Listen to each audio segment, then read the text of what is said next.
مسلم معاشرے کے بگاڑ کے اسباب، اس موضوع پہ آپ نے گزشتہ خطبے سنے۔ آج کا خطبہ مسلم معاشرے کے بگاڑ کے اسباب میں سے مزید اور ایک دو سبب۔ مسلم معاشرے کے بگاڑ کا ایک بڑا سبب ہے چغل خوری اور حسد۔ جیسے آپ نے غیبت اور بدگمانی کے تعلق سے قرآن و حدیث کی روشنی میں آپ نے سنا کہ یہ دو کتنی بری چیزیں ہیں جس سے اسلامی معاشرہ تباہ ہو جاتا ہے۔ اسی طرح سے چغل خوری ہے اور حسد ہے۔ چغل خوری کس کو کہتے ہیں؟ چغل خور کے دو چہرے ہوتے ہیں۔ وہ جب ایک گروپ کے پاس بیٹھتا ہے تو کچھ اور انداز سے باتیں کرتا ہے، وہاں سے اٹھ کے دوسرے گروپ کے پاس جاتا ہے تو کچھ اور انداز سے بات کرتا ہے۔ یعنی ان لوگوں کے پاس اس کا چہرہ کچھ اور ہوتا ہے، ادھر کچھ اور ہوتا ہے۔ یہ بھی چغل خور ہے۔ چھپ کر کے باتیں سننا، سن کر کے جا کے دوسروں کو بتانا، یہ چغل خوری ہے۔ مجلس میں حاضر رہ کر کے، چھپ کے نہیں، حاضر رہ کر کے کوئی باتیں سنی اور سننے کے بعد فساد کی نیت سے، تعلقات خراب کرنے کی نیت سے، اپنی واہ لینے کی نیت سے دوسروں کو جا کر کے بتانا، یہ چغل خوری ہے۔ اور شریعت اسلامیہ نے چغل خوری سے سختی سے منع کیا، سختی سے روکا ہے اور بڑی مذمت بیان کی ہے۔ یعنی آپ چغل خوری کی مذمت کے تعلق سے اگر ہم صرف احادیث کا مطالعہ کریں اور وہ احادیث ایک جگہ کوٹ کریں جن میں چغل خوری کا ذکر ہے اور طرح طرح کی اس میں سزائیں بیان کی ہیں، تو انسان دنگ رہ جاتا ہے کہ یہ وہ بیماری جس کی اتنے سخت وعید، جس کو کوئی بیماری یا گناہ سمجھتا ہی نہیں۔ قرآن نے نمام کہا ہے، حماز مشاء بنمیم، چغل خور قرآن نے کہا ہے۔ تو چغل خوری بڑی بیکار چیز ہے۔ کتنی بیکار ہے؟ کیا سزا ہے اس کی؟ ایسا کرنے والے کی کیا سزا ہے؟ آئیے اس سلسلے میں ایک حدیث سنیے۔ حدیث اس طرح سے، وعن عبداللہ بن عباس رضی اللہ عنہما قال مر النبی صلی اللہ علیہ وسلم علی قبرین انہما لیعذبان وما يعذبان من کبیر اما احدہما فکان یسعى بالنمیمہ واما احدہما وکان لا یستتر من بولہ۔ رواہ البخاری، حدیث نمبر 1378۔ صحیح بخاری کی حدیث 1378 ہے۔ عبداللہ ابن عباس رضی اللہ عنہما راوی حدیث ہیں، وہ فرماتے ہیں کہ اللہ کے نبی صلی اللہ علیہ وسلم نے فرمایا، میرا گزر دو قبر والوں کے پاس سے ہوا، میں قبرستان سے گزرا۔ اللہ کے نبی صلی اللہ علیہ وسلم نے فرمایا ان دو قبر والوں کو عذاب ہو رہا ہے۔ اللہ کے نبی نے فرمایا میرے صحابہ ان دو قبر والوں کو عذاب ہو رہا ہے، اور عذاب شرک کی وجہ سے، کسی اور بڑے گناہ کی وجہ سے نہیں ہو رہا ہے، کوئی بڑا گناہ نہیں ہے۔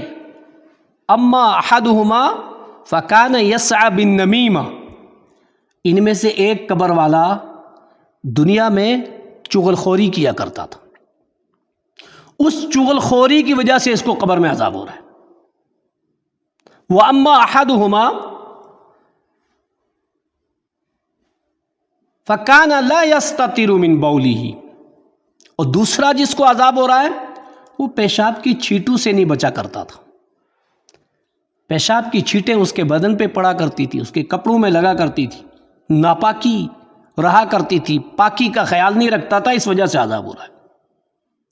ہمارا معاشرہ ان دونوں برائیوں میں لت پت ہے، چاہے وہ چغل خوری کی ہو چاہے وہ پیشاب کی چھینٹوں سے بچنے کی تعلق سے ہو. کتنے سارے لوگ ہیں کھڑے کھڑے پیشاب کرتے ہیں، کتنے سارے لوگ ہیں پیشاب کر کے نکل جاتے ہیں، استنجا بھی نہیں کرتے. حضرت رسول اکرم صلی اللہ علیہ وسلم کے تعلق سے انس بن مالک کہتے ہیں کہ میں نے رسول اکرم صلی اللہ علیہ وسلم کو دیکھا، آپ اپنے عصا سے پہلے جگہ کو نرم کرتے اور پھر پیشاب کرتے. کیوں؟ تاکہ چھینٹیں نہ آئیں. ایسا احتیاط کرتے ہیں ہم لوگ. ہر مسلمان اپنا محاسبہ خود کر لے. پیشاب کی چھینٹوں سے بچنا، عذاب قبر سے بچنا ضروری ہے. تو عذاب قبر سے بچنا ہے تو پیشاب کی چھینٹوں سے بچنا چاہیے. صفائی ستھرائی کا خاص خیال رکھنا چاہیے. پیشاب کرنے کے بعد پانی کا استعمال، پانی نہ ہو تو ڈھیلے کا استعمال، پتھر کا استعمال، صاف شفاف رہنا بہت ضروری ہے. تو کہا یہ پیشاب کی چھینٹوں سے نہیں بچتا تھا اس لیے عذاب ہو رہا ہے. دوسرا، نمیمہ کیا کرتا تھا، چغل خوریاں کیا کرتا تھا، اس لیے عذاب ہو رہا ہے. معلوم یہ ہوا کہ یہ دونوں جرم بڑے جرم ہیں جن کی وجہ سے قبر میں بھی عذاب ہوتا ہے. دوسری حدیث، وعن حذیفہ رضی اللہ عنہ قال قال رسول اللہ صلی اللہ علیہ وسلم لا يدخل الجنۃ قطات، رواہ البخاری. صحیح بخاری کی روایت، سنن ابو داود کی روایت 4871، سنن ابو داود کی حدیث 4871. اللہ کے نبی صلی اللہ علیہ وسلم نے فرمایا چغل خور جنت میں نہیں جائے گا. چغل خوری کرنے والا جنت میں نہیں جائے گا جب تک سزا نہ بھگت لے.